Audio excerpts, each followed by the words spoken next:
Mungu alitoa adhabu na tatizo kulingana na kosa lake mwenyewe, lakini na nyakati hizi pia Mungu anaweza kutoa adhabu kwa kulingana na tatizo.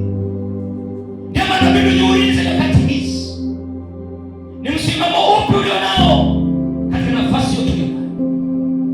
Kwa sababu ikiwa ni watoto, Sulemani amesema watoto mkawatii wazazi wenu.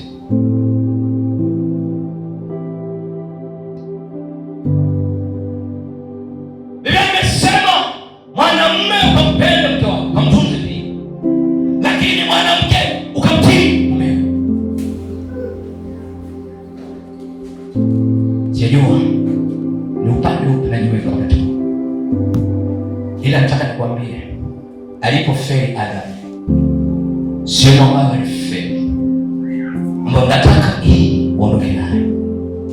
Ilikuwa Adamu ashike amwambie Mungu, sorry, nimekosea, nimefanya kosa, nilichokifanya sio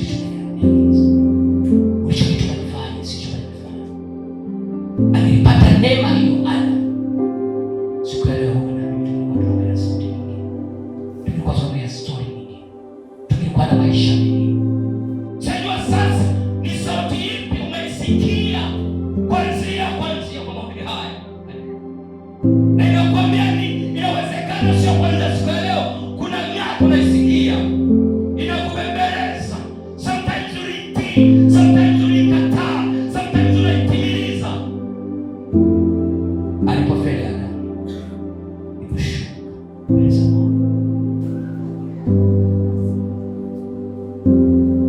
kama msamaha ambao msamaha uligusa mke wake, lakini ungekugusa siku ya leo. Upo msamaha, mimi inabidi uombe wewe mama ambao umeponya kizazi cha baba wako.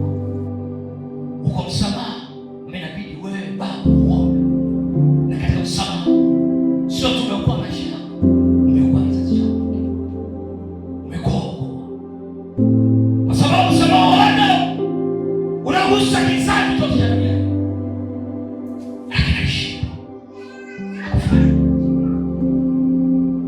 Kwa sababu baada ya dhambi hiyo walifukuzwa, sio walitolewa, walifukuzwa.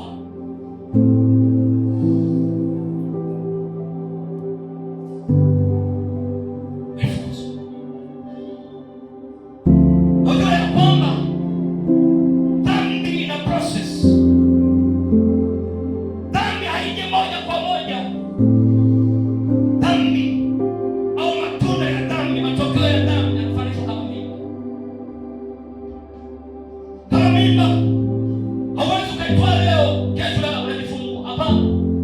Mimba inasonga, inakuwa. Anakutamina katika jina la Yesu. Kama kuna mimba yote ambayo imepangwa na Mungu shetani, ikatolewa katika jina la Yesu Kristo mwenyewe. Sio ni kauli ipi nitumie. Ila kama ikaporomoka, ikatoka, ikavunjwa katika jina la Yesu Kristo.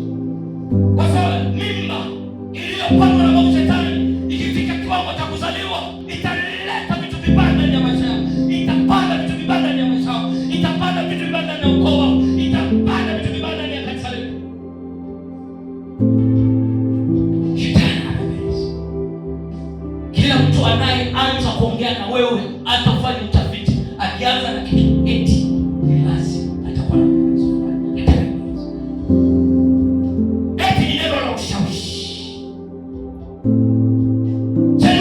sauti zipi za eti umeshasikia.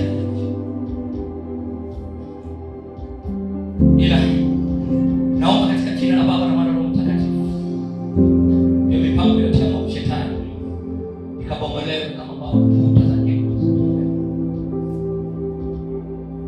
Mungu mtakatifu, mwema, Mungu uliyeumba mbingu na nchi, na kutukuza nasema asante kwa wema wako na fadhili, na kuinua Bwana kwa kuwa ni Mungu. Najua kwamba wewe ni Mungu uwezo wote. Naomba kwa ajili ya watoto wako Bwana wakabidhi mkononi mwako. Naomba kwa ajili yetu sisi wachungaji wa kanisa la Naomba kwa ajili ya ngazi zote za utawala wa kanisa. Naomba kwa ajili ya ndoa zetu. Naomba kwa ajili ya baba watarajiwa ambao katika kanisa la Liberation Sundays.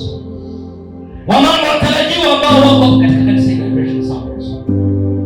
Watoto wachanga ambao wamezaliwa wako hapa katika kanisa la Liberation Sundays. Katika utawala wa Baba na Mwana na Roho Mtakatifu.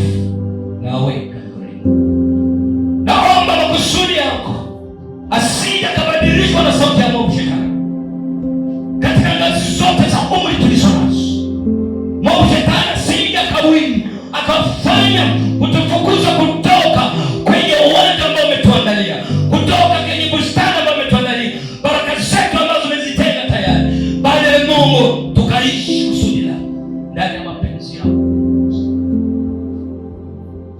Na mkono wako ukatufunike, rehema zako na neema zikakuza kwa